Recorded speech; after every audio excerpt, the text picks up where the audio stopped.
तो दोस्तों आपका स्वागत है देसी एनिमे में। और आज मैं एक नया वीडियो लेकर आया हूँ और वो वीडियो है कि मैं आज आपको ऐसे ही 5 इसेकाई कैरेक्टर के बारे में बताऊँगा जो सबसे ज़्यादा स्ट्रॉन्ग है। और मतलब बोल सकते हैं कि 5 है, पर मैं उनको एक रैंकिंग के हिसाब से नहीं दे रहा, मैं एक तरह से बोल रहा हूँ कि नंबर के हिसाब से मैं उनको रैंक दे रहा हूँ। इधर ऐसा कोई नहीं है कि इन पांचों में से मैं किसी को कंपेयर कर सकूँ। ऐसा भी हो सकता है कोई सबसे ज़्यादा स्ट्रॉन्गेस्ट होगा वो 5वें नंबर पे होगा, जो कम स्ट्रॉन्गेस्ट होगा वो नंबर 1 पे रहेगा। वो ऐसा कुछ इधर मैंने नहीं डाला है। इधर आपको बस दिखाएंगे कि कौन 5 एनिमे कैरेक्टर हैं जो सबसे ज़्यादा ताकतवर है in terms of isekai anime. और आप सबको पता होगा कि इसेकाई क्या मतलब है। ये अदर वर्ल्ड एनिमे होता है जो मतलब इस ज़माने के जो प्रोटैगनिस्ट हैं, मतलब इस रियल वर्ल्ड के जो प्रोटैगनिस्ट हैं वो चल जाते हैं दूसरे वर्ल्ड में कोई एक्सीडेंट के कारण। और ज़्यादातर आप मोस्टली जानते ही होंगे ट्रक के कारण। ज़्यादातर जो एक्सीडेंट होता है वो ट्रक ही के कारण होता है, आपको पता ही होगा। फॉर एग्जांपल वाइसमैन ग्रैंडचाइल्ड देख लीजिए। और फेवरेट तो ज़ोंबीलैंड सागा है, वो वैसे इससे कहीं नहीं है, पर भी उधर जो ट्रक है उसी के कारण तो वो बनती है ना, पता है ना, उसी के कारण ज़ोंबी बनती है वो सब। मैं कहाँ जा लेकर जा रहा। तो आज मैं बस ऐसे ही आपको 5 एनिमे कैरेक्टर्स बताने जा रहा हूँ। तो चलिए हम लोग इंट्रो के बाद में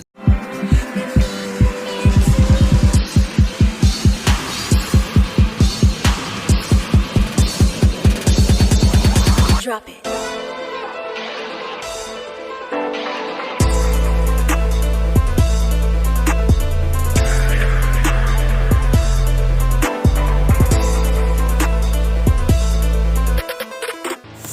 तो दोस्तों 5वें नंबर से आने से पहले मैं इधर एक चीज़ बता देता हूँ। जो मैंने एनिमे कैरेक्टर्स लिए हैं वो कुछ लोगों को लगेंगे भाई इसको क्यों लिया, इसकी जगह इसको लेना चाहिए था, ऐसे ऐसे बोलेंगे बहुत लोग। तो मैं बोल देता हूँ इधर पहले ही कि भाई मैंने इधर जो लिया है कैरेक्टर्स चुन के लिया है। और ऐसी बात नहीं है कि मैं उनको भी ले सकता था, बहुत सारे जो जिनको मैंने नहीं लिया, क्योंकि मैं सोचा उनके लिए मैं बचा के रखूँ।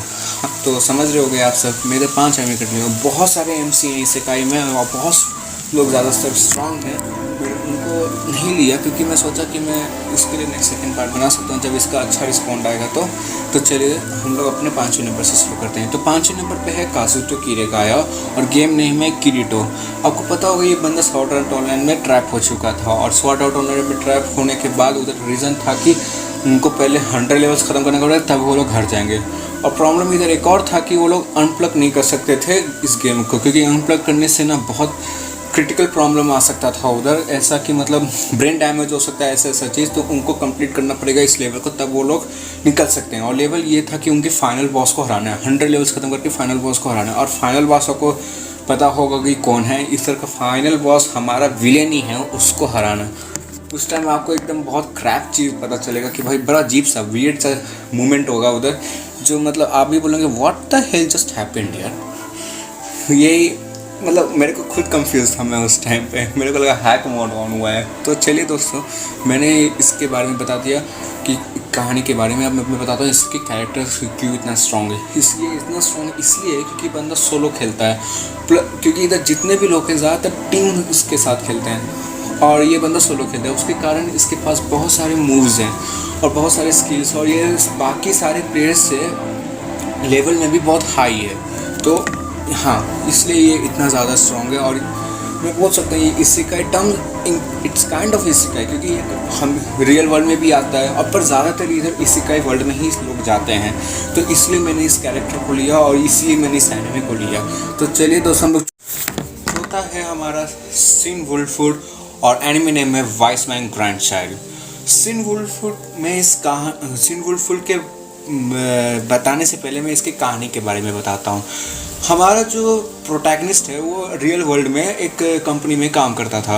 उधर दिखाया कि ये बंदा कोई साइंस के पीछे कुछ काम करता है, बंदा कोई रिसर्चर होगा शायद से। तो क्या हुआ कि वो जैसे ही घर जा रहा था तो घर जाते जाते एक ट्रक ने मार दिया। जो हम सबको पता कि ज़्यादातर ट्रक ही है जो सबको इसेकाई वर्ल्ड में भेज देता है। तो ये मत करना भाइयों कि भाई चल गए और ट्रक से हीट ले ली और सोचोगे कि भाई इसेकाई की जगह इसेकाई जाना है और इसेकाई की जगह हेल्प हो जाए। हाँ, मैं तो पक्का हिल जाऊँगा। अबे जल्दी बोल, कल सुबह पनवेल निकलना है। तो चलिए, तो मैंने क्या बोल, हाँ, तो इधर ट्रक ने इसको मार दिया और चला गया ये इसेकाई में। और ये पता है दुनिया के सबसे बड़े स्ट्रॉन्गेस्ट मैजिशियन क्या नाम है, मर्लिन वुल्फवुड के ग्रैंड चाइल्ड था ये। तो जो इसके जो दादाजी हैं उसने इसको इतने सारे मैजिक सिखाए, इतने सारे, और उसने क्या किया कि पिछले वर्ल्ड का भी जो नॉलेज है उसने इस्तेमाल किया। एक तरह से बोले तो उसने साइंस का नॉलेज यूज़ किया था इधर अपना मैजिक को स्ट्रॉन्ग करने के लिए। इसको खुद नहीं पता ये कितना ज़्यादा स्ट्रॉन्ग है, इसलिए कभी कभार तो अपने पावर्स को एकदम ओवरवेलम कर देता है, जिसके कारण सब डर जाते हैं। ये सबको सरपास पहले ही कर चुका है। इवन जो इस मतलब इधर विलेन है उसको भी सरपास किया होगा कि नहीं मेरे को नहीं पता, पर दिखाया गया था कि उसने उसको सरपास किया था। तो इसलिए मैंने इस कैरेक्टर को लिया क्योंकि ये बहुत ज़्यादा स्ट्रॉन्ग है। ये फिजिकली भी स्ट्रॉन्ग है और मैजिक के लिए भी बहुत ज़्यादा स्ट्रॉन्ग है ये, तो इसलिए मैंने इस कैरेक्टर को लिया। और शेन वुल्फवुड ज़्यादातर ओवर डूइंग कर देता है ओवर डज है वो बंदा। तो चलिए हम लोग चलते हैं इसके थर्ड कैरेक्टर में, मतलब लिस्ट के थर्ड कैरेक्टर में। इसके थर्ड कैरेक्टर कोई नहीं है, ठीक है। थर्ड कैरेक्टर है रिमुरु टेम्पेस्ट। ये और एनिमी का नाम है that time I got reincarnated as a slime. और इसके पीछे ये इतना ज़्यादा स्ट्रॉन्ग क्यों है, क्योंकि इस बंदे के पास प्रीडेटर की स्किल्स है। जब ये बंदा स्टैब हो गया था अपने पिछले लाइफ में, इसको कोई मार दिया, मतलब गलती से एक्सीडेंट हुआ होगा शायद से, पर उसको स्टैब कर दिया गया था और वो ट्रैवल हुआ दूसरे वर्ल्ड में। वो अभी भी अननोन है उसका मर्डर क्यों हुआ था। तो दूसरे वर्ल्ड में इसेकाई हो गया और वो बंदा स्लाइम के फॉर्म में आया था। और इसके पास एक इस पर ये स्लाइम होने से क्या मतलब, क्या ये बंदा वीक है? नॉट एट ऑल, ये बंदा बहुत स्ट्रांग है। ये रिसेंट ईयर्स में ही कितना ज़्यादा स्ट्रांग सब पता नहीं, और अभी तो ये बंदा डीमन लॉर्ड बन चुका है। और इसके पास इतने सारे स्किल्स है जो अब मतलब अंदर ही अंदर स्टोर कर रखता है। और इसकी तो स्पेशल एबिलिटी एक प्रीडेटर करके किसी भी ओपोनेंट को ये पूरी तरह से निकल सकता है, और एक बार निकलने के बाद वो बंदा उसमें से निकल ही नहीं सकता। एक तरह से इन्फिनाइट है ये, मतलब इसका जो स्लाइम है वो एक इन्फिनाइट है। तो ये बंदा तो बहुत स्ट्रॉन्ग है, इसलिए मैंने रिमूवर को तो इधर लेना ही था, बेसिकली इसको लेना ही था। और इसने खुद का अपना नेशन क्रिएट किया, और उधर भी बहुत सारे हैं जो मतलब बड़े ताकत, बहुत ज़्यादा, सब लोग ज़्यादातर स्ट्रॉन्ग लोग हैं।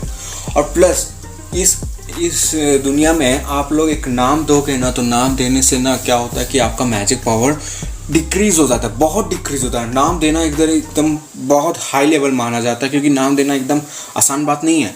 और इस बंदे ने इतना नेशन खड़ा कर दिया, और उधर से ज़्यादा लोगों को तो इसने नाम दे दिया। तो सोचो इसकी पावर कितनी है। इसने पहले ही स्टार्टिंग में ही एक बड़े से ड्रैगन को अंदर ले लिया था, जो हेलस्टॉर्म ड्रैगन था वो, और बहुत खतरनाक ड्रैगन कहा जाता था, और उसकी पावर उसके अंदर आई। फिर धीरे धीरे इसने बहुत सारे लोगों को शक किया, और इसके कारण ये ताकतवर बनते गए, और अभी तो डेमन लॉर्ड बन गए। तो अभी कितना स्ट्रांग होगा ये, सोचो ज़रा। इसलिए मेरे को रिमूरू को लेना पड़ा, और रिमूरू नहीं लेता तो इधर सब बोलते भाई रिमूरू कहाँ है।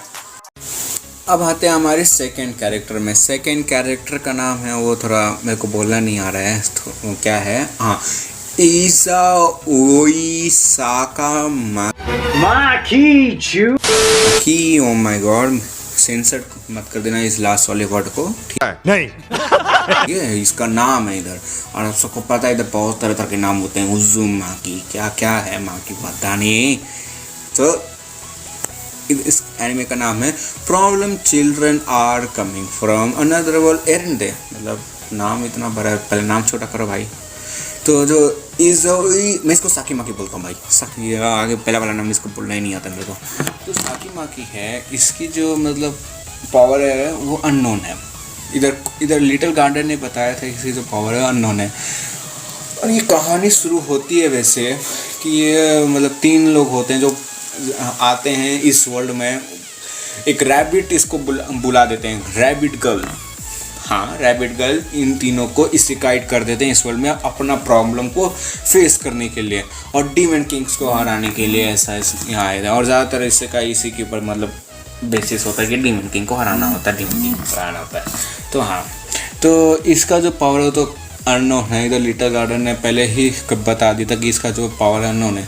बंदा थोड़ा स्लाइटली परवर्टेड है, और इसको बस एक ही चीज़ चाहिए, वो है फ़न। और वो फ़न के लिए कुछ ही करेगा। वो पहले ही स्टार्टिंग एपिसोड में वाटर ऑफ गॉड को हरा दिया एक ही बार में, मतलब एक पंच है, तो एक तरह वन पंच मैन, मैं क्या बोल रहा हूँ।